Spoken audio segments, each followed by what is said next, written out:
నమస్తే city news తెలుగుకి స్వాగతం. ఈనాటి వార్తా విశేషాలు.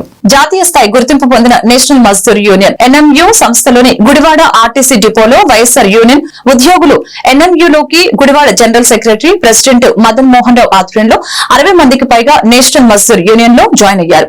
ఈ కార్యక్రమానికి ముఖ్య అతిథులుగా ఎన్ఎంయు రాష్ట్ర సంయుక్త కార్యదర్శి state vice president R Subbarao Srinivasarao హాజరయ్యారు. వారు మాట్లాడుతూ యూనియన్ లో జాయిన్ అయిన ప్రతి ఒక్కరికి ధన్యవాదాలు తెలియజేశారు. అధ్యక్షులు సోదరుడు కృష్ణా జిల్లా అధ్యక్షులు నాగిరెడ్డి గారికి, అలాగే ఈ సమావేశానికి ముఖ్య అతిథిగా విచ్చేసినటువంటి మిత్రులు సోదరులు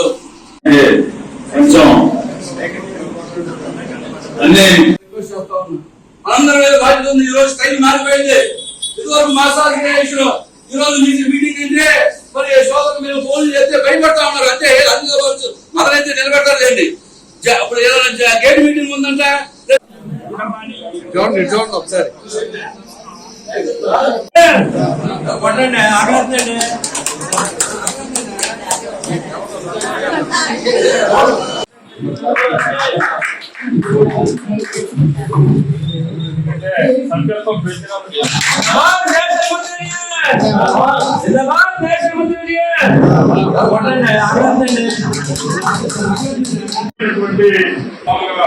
మేనేజ్మెంట్ కూడా ఉంది కాబట్టి కంపల్సరీగా దాన్ని కూడా మనం నా పేరు నడకుదిన మదన్ మోహన్ రావు. నేను గుడివాడ డిపోలో APSRTC national Mazdoor union association కి కార్యదర్శిగా పనిచేస్తున్నాను. ఈ రోజు మరి వైఎస్ఆర్ యూనియన్ నుంచి సుమారు 60 మంది ఎన్ఎంఏలో చేరడం జరిగింది.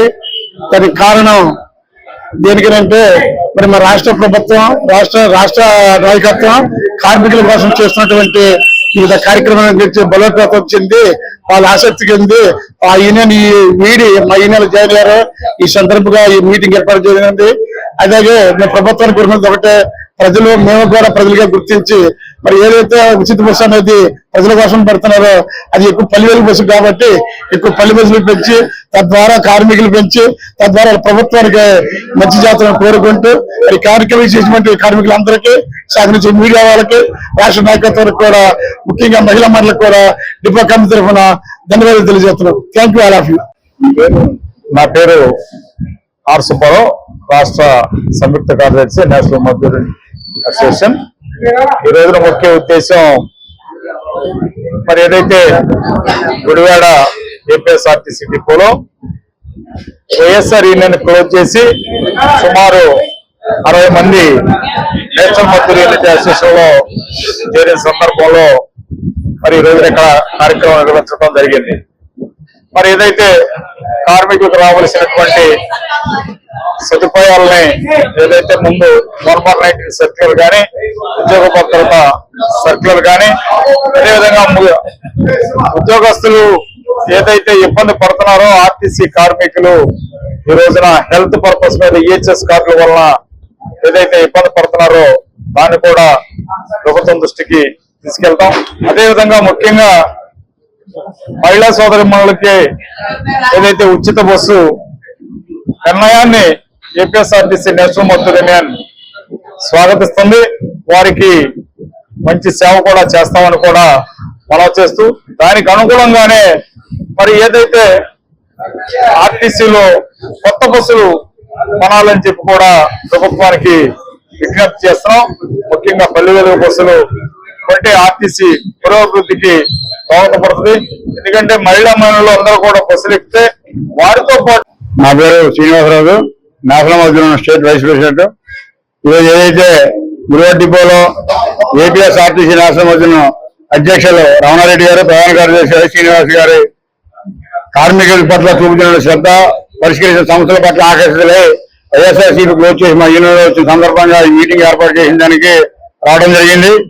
మరి ప్రధానంగా గత ప్రభుత్వం ఏదైతే మన ఇంతకు ముందు మా ముఖ్యమంత్రి గారు నారా చంద్రబాబు ఉండేటప్పుడు అప్పుడు ఆర్టీసీ ఉద్యోగులందరూ మొదలుపెట్టుకుంటే 2018లో ఉద్యోగ భద్రత సర్క్యులర్ అంటే ఉద్యోగులు పోని సర్క్యులర్ ఏదైతే ఇచ్చారో ఆ తర్వాత వచ్చిన ప్రభుత్వం దాన్ని రద్దు చేయడం వల్ల ఈరోజు మళ్ళా ఉద్యోగస్తులు చిన్న చిన్న కేసులు కూడా ఉద్యోగులు కోల్పోయే పరిస్థితి, చిన్న యాక్సిడెంట్లు అయితే డ్రైవర్లు ఉద్యోగులు కోల్పోయే పరిస్థితి ఉంది. కాబట్టి తప్పనిసరిగా మళ్ళీ ముఖ్యమంత్రి గారికి, రవాణా మంత్రి గారికి మేము విజ్ఞప్తి చేస్తున్నాం.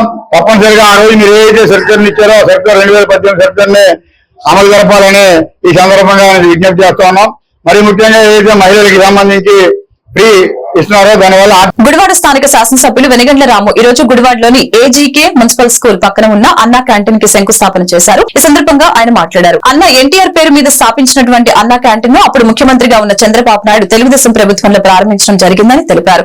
తర్వాత వచ్చిన ప్రభుత్వం పేదవాడి కడుపు కొట్టి మూసివేయడం జరిగిందని అన్నారు.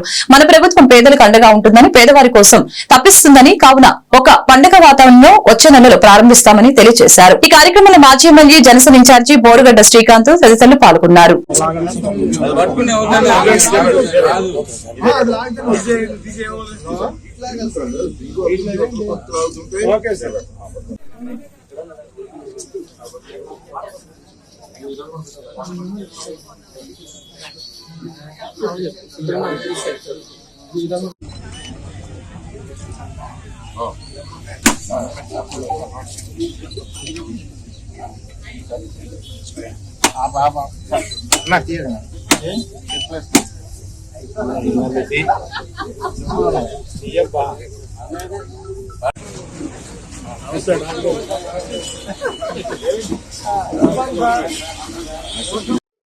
చెప్పింది చేసే వ్యక్తిగా చంద్రబాబు నాయుడు గారు ఆల్రెడీ పేరు తెచ్చుకున్నారు. ఎందుకంటే 1వ తారీఖున పెన్షన్లు ఇస్తాము, 7,000 పెన్షన్లు ఇస్తాము, 4,000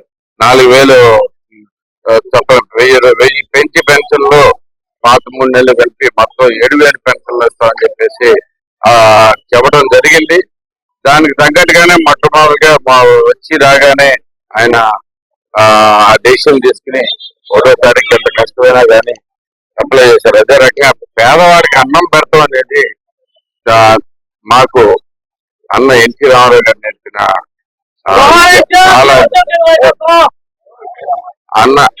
ఆయన స్ఫూర్తితోటి అప్పుడు మా స్టార్ట్ అయిన ఈ అన్నా క్యాంటీన్లు కొన్ని వేల మంది, నేను అప్పుడు యుఎస్ లో ఉన్నాను 2014 నుంచి 19 దాకా వచ్చినా కూడా మేము కూడా వేల ఊరికి వచ్చి తిన్నాం. మేము అన్న అప్పట్లో ఎన్ఆర్ఐగా ఉన్నాం. మేమంతా కూడా వచ్చి ఎంతో శుభ్రమైన భోజనం, 5 రూపాయలకే భోజనం అనేది అంటే ఎలా ఉంటది, ఎలా ఉందనే దాని మీద క్వాలిటీ టెస్టింగ్ విపరీతంగా జరిగింది. మేమంతా వచ్చి కూడా తిన్నాం, చాలా ఇంప్రెస్ అయ్యాం.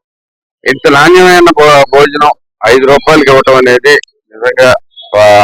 నిజంగా ఆ రోజుల్లో అన్నగారి స్ఫూర్తితో మాత్రమే దొరకదు.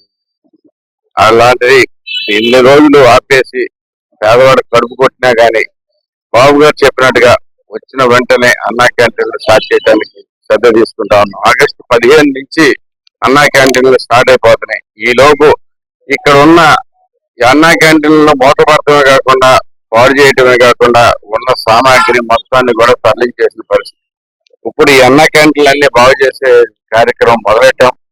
రేపు 15వ తారీఖు కల్లా ఇవన్నీ తొందరగా రెడీ చేసి రాష్ట్రంలో ఉన్న అన్నా క్యాంటీన్లు స్టార్ట్ చేయడం జరుగుతుంది. అలాగే గుడివాడలో కూడా 2 అన్నా క్యాంటీన్లు వెంటనే స్టార్ట్ చేస్తున్నాం. 3వది కూడా మనకి ఎప్పుడు అయిపోయి ఉంది. ఆ మూడో అన్నా క్యాంటీన్ కూడా ఇక్కడ తీసుకొచ్చే స్టార్ట్ చేస్తాను కూడా మాట్లాడుతూ ఉన్నాం. అది సో ఈ 15 నుంచి ప్రజలందరూ మళ్ళీ అన్నగారి భోజనం అన్నా క్యాంటీన్ ద్వారా మనకి అందరికీ దొరుకుతుందని తెలియజేస్తున్నాం. సెలవు తీసుకుంటాను. ఈ వార్తలు ఇంతటితో సమాప్తం. మరొక బులెటిన్ మళ్ళీ కలుద్దాం. నమస్కారం.